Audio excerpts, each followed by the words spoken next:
marrant parce que souvent après le spectacle, et j'y pourra témoigner de ça, c'est que les gens nous demandent et nous disent « Mais dites, ça doit être difficile de vivre de ce métier à cause de la précarité inhérente à cette activité. »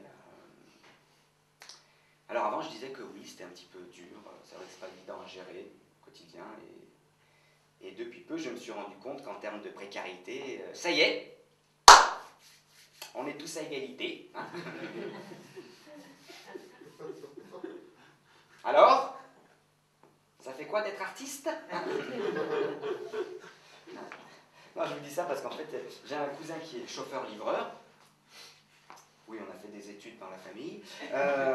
Qui est chauffeur-livreur et en fait, il change plus souvent d'employé que moi. Hein. C'est devenu un intermittent du travail. Hein.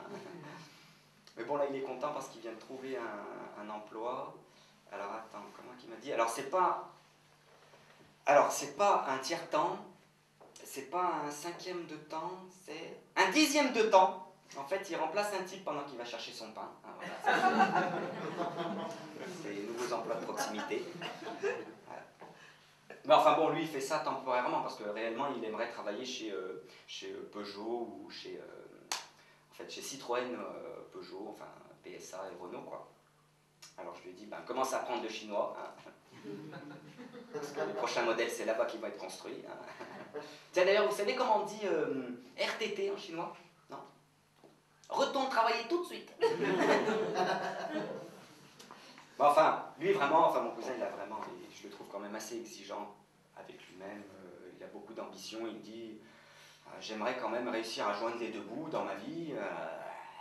Joins-en qu'un, pour commencer.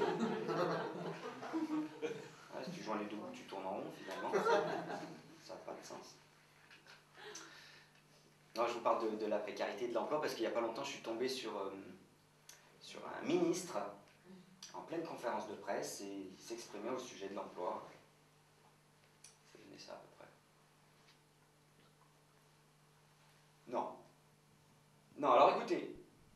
Je vous ai laissé vous taire, alors laissez-moi m'exprimer, s'il vous plaît. Hein?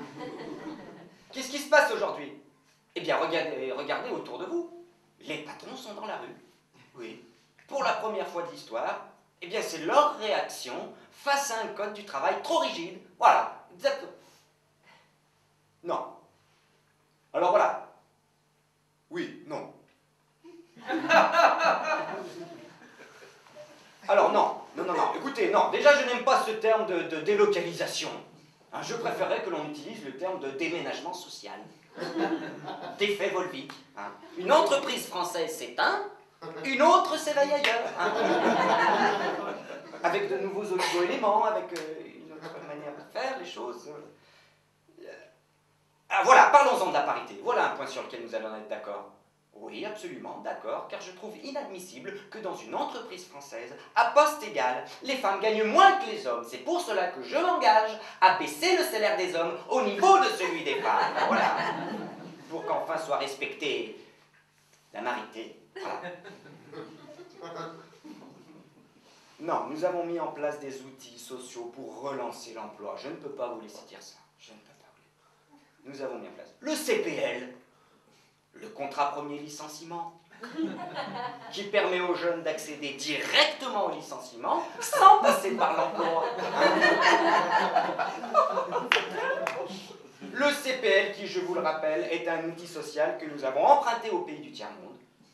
En effet, quand eux favorisent la famine pour relancer l'appétit, eh bien nous, grâce au CPL, nous favorisons le licenciement pour relancer l'emploi. Hein?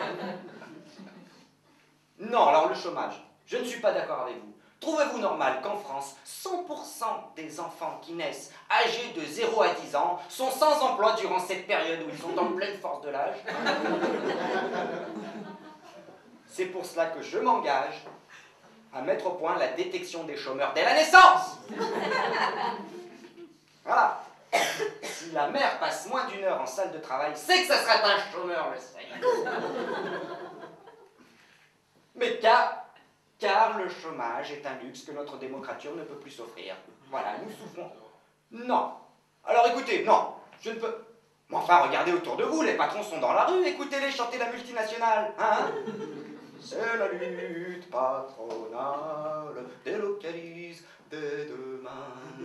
Allons au Vietnam, la main-d'œuvre pour une bouchée de pain. C'est la lutte patronale, délocalise dès demain. Allons au Vietnam, la main-d'œuvre pour une bouchée de pain.